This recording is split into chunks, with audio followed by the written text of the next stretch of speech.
Good afternoon, everybody. Welcome to our press conference following the Foreign Affairs Council. The High Representative will brief you now on today's discussions with the ministers. High Representative, the floor is yours. Thank you. Today we have a grim anniversary. 3 years ago today the war started in Ukraine, and I guess we can all recall where we were at this exact moment when we heard about this. It is no question who is the aggressor and who is the victim here. Russia started bombing Ukraine on the 24th of February 2022 and is continuing to do so. Nobody in Europe wants the war to continue, and nobody in Europe wants the war less than Ukrainians. They want peace on their territory, and this is very clear. And that's why we have to be really strong against the aggressor and achieve peace through strength. EU is standing behind Ukraine. We have promised to do so and are doing so. So today we adopted important decisions. We adopted the 16th package of sanctions that includes several items, and we continue to work on the 17th package. We also discussed, and ministers broadly supported, the new initiative for military aid for Ukraine. And of course the details and especially the numbers will be decided and discussed on the extraordinary European summit on the 6th of March. We have to put Ukraine in a position of strength so that Ukraine is able to say no to a bad deal. And then second point, we discussed Congo. So situation is very grave, and it's on the brink of a regional conflict. Territorial integrity is non-negotiable in Congo as well as in Ukraine. The UN Charter also applies everywhere. We support the Luanda-Nairobi peace process clearly to achieve the results by diplomatic means, but we are also taking several steps. So first, EU defense consultations with Rwanda have been suspended. There's also a political decision to implement sanctions dependent on the situation on the ground. We have urged Rwanda to withdraw its troops, and the memorandum of understanding regarding critical raw materials will be under a review. Then briefly we discussed the situation in Georgia. The adoption of repressive legislation and excessive use of force against protesters is alarming deterioration in the region.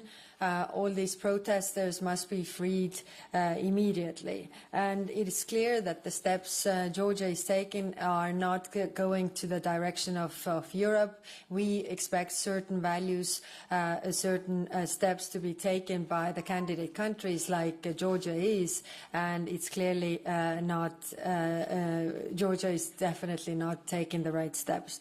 Then finally on Middle East, we discussed Syria, also Israel-Gaza situation, but also Lebanon. On Syria, there is hope to build an inclusive country, and we are closely working together with the regional actors to achieve this. And this is why we also agreed to suspend energy, banking and transport sanctions. Today, the lifting is immediate and open-ended, but can be reversed if Syria's new rulers backtrack their commitments. So it's a step-for-step approach. In March, we will also have a 9th Brussels Syria conference on the 17th of March. We will have a conference to further mobilize support for Syria. Of course, on other topics later today, we will have Israeli counterpart in the Association Council meetings. So usually the Association Councils are only between European Union and the country involved, but this time the member states really insisted to be present as well. So we first have a political dialogue together with all the member states with the Israeli counterpart, and then we will have more detailed discussions of our own cooperation with between the European Union and Israel. So on situation on the ground, so we urge both sides to seize the opportunity to move into the second phase of ceasefire, and this is a critical moment to break the cycle of violence. I expect the ministers will emphasize also Europe's commitment to Israeli security and stress the right of return for every displaced Palestinian for whom Gaza is their home. Thank you. Thank you very much. We'll start with questions. Andy, please present yourself and the media outlet you're working for. Thank you. Andrew Gray from Reuters. High Representative Friedrich Merz, the likely next Chancellor of Germany, the winner of yesterday's election, said in remarks last night that he thought the US administration did not care much about the fate of Europe. And he also questioned whether NATO would exist in its current form by the time of its summit in June. Was there any discussion about that point of view, about those remarks today, and what's your view on them? Thank you. Thank you. First, there was not a discussion about this because it is not a NATO meeting, and we had a very clear agenda.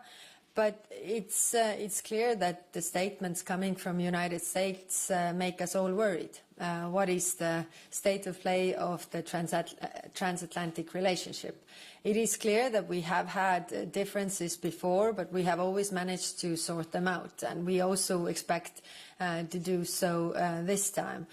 We are reaching out to American new administration. I will also tomorrow travel to United States to meet Marco Rubio and other representatives there to discuss the issues that are of interest to both of us.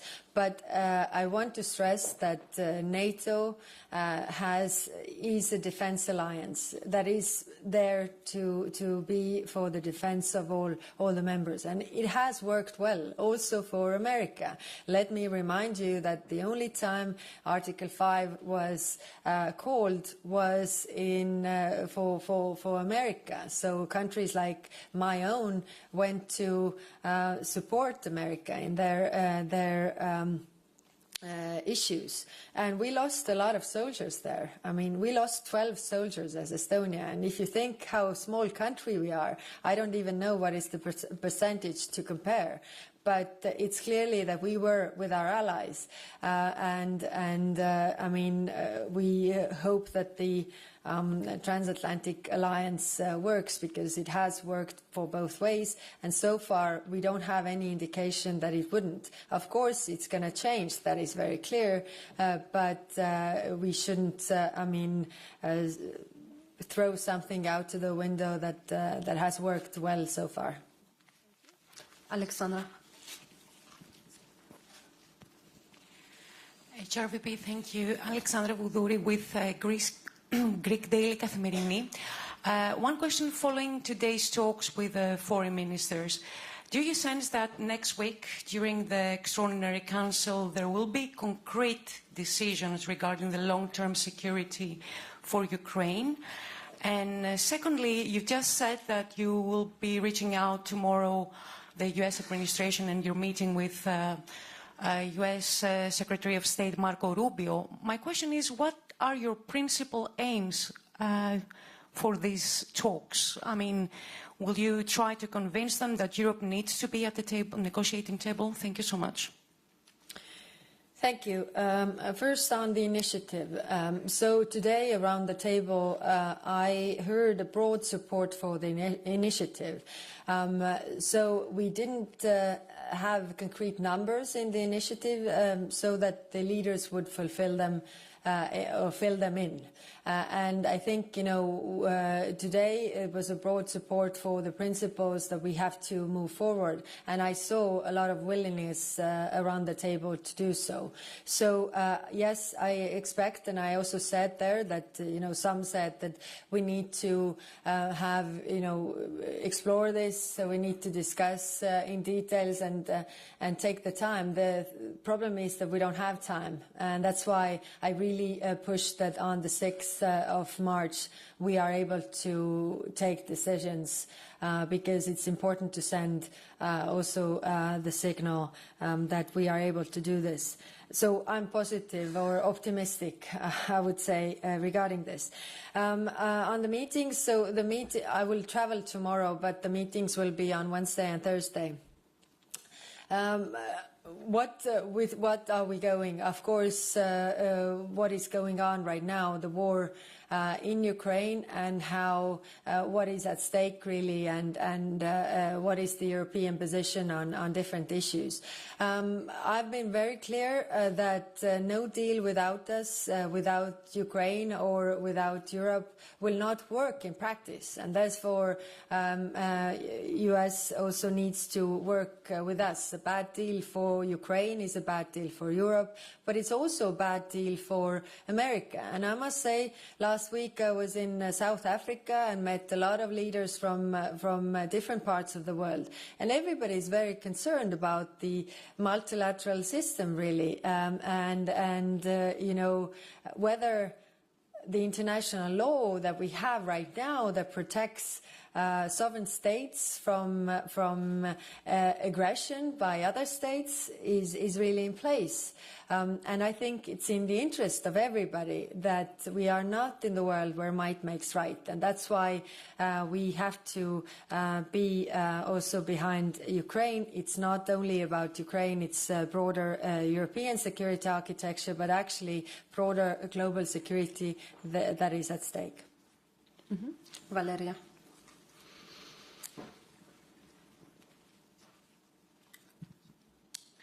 Hello, Valeria Pashko, the public broadcaster of Ukraine. So, on the light of the recent statements that coming out from the White House and the statements by European leaders that Ukraine is needed to put in a strongest possible position for negotiations, what my question is so practical, what the real security agreements the EU can provide Ukraine with.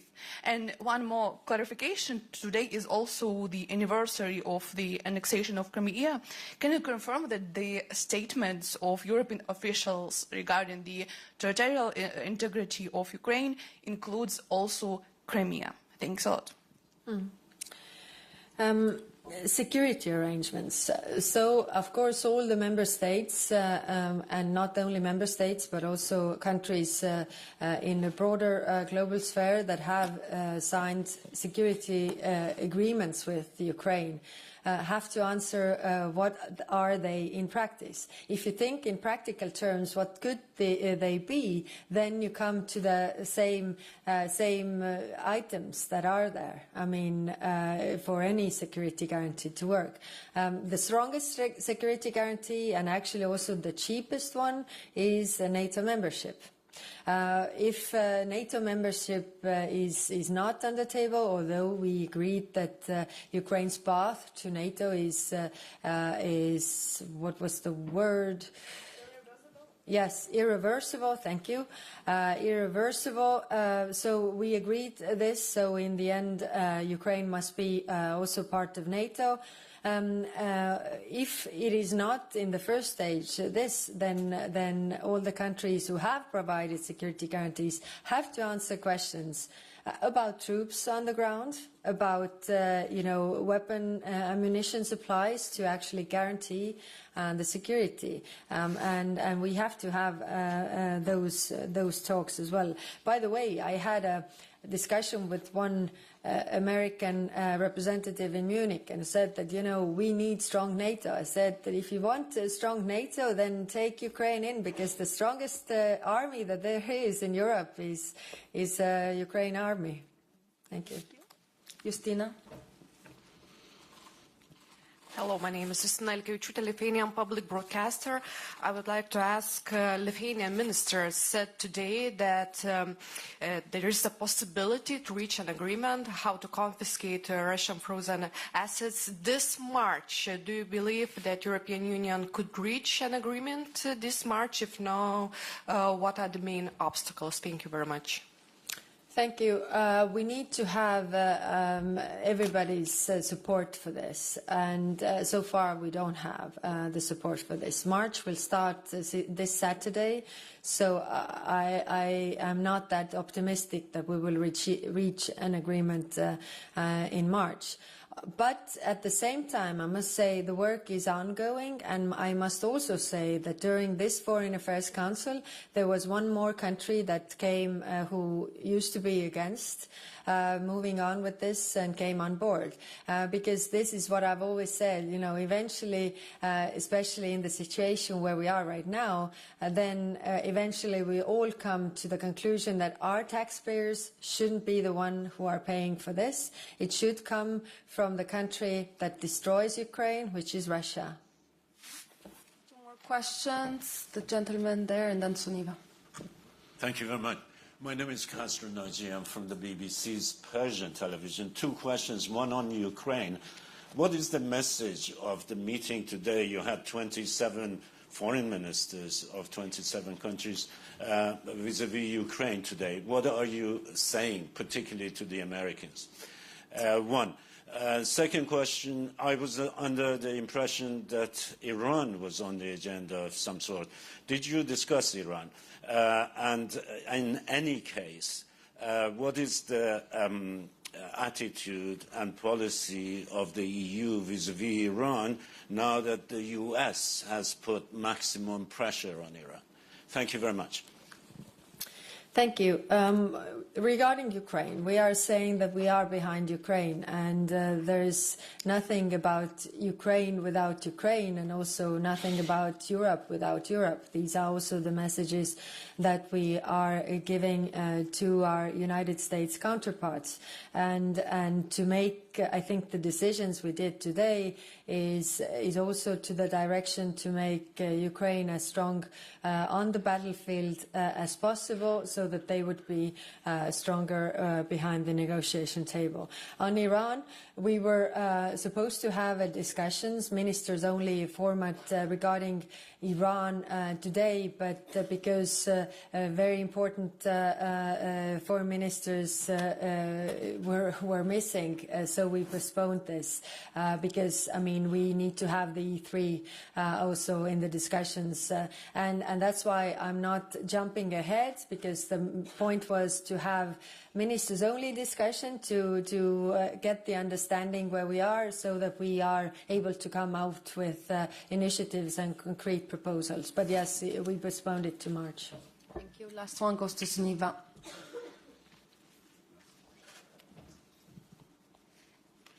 Thanks, Suniva Rose from The National. I have a question on Syria. You made some significant announcements regarding the banking sector, specifically to allow transactions associated with the energy and transport sectors. I was interested in understanding if there are guarantees for European companies that want to operate in Syria that they're not going to have issues with the banking sector because Syria remains under, the financial sector in Syria remains under US sanctions. So is there a way of facilitating work for European companies that want to work in Syria following these exemptions that you've introduced, and so that they don't run into issues with the US banking sector? Thanks. Well, banking sector is always very complicated. I mean, even in European countries, companies might run into difficulties with the banks. So can we give a guarantee? No, we can't. But we can, from our side, do the steps that we have done to introduce new exemptions on the prohibitions on the banking sector to allow banking and financial transactions associated with the energy and transport sectors, as well as transactions needed for humanitarian and reconstruction activities to work. Also, banknotes, coinage, exporting them so far they were restricted. So it is all, the point is that, the reconstruction can start, the people of Syria, also refugees, can go back and start to participate in the reconstruction of the country. Also, four Syrian banks were removed from the list of asset freeze, transaction ban, removing Syrian Central Bank, for example.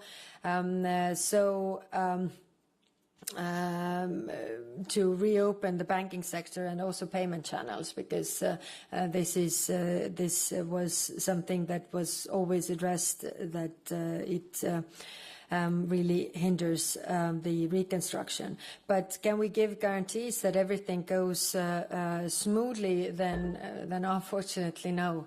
But we try to do steps from our side. Thank you. Thank you very much, High Representative. Everybody, we see you tomorrow in the press room. Have a lovely afternoon.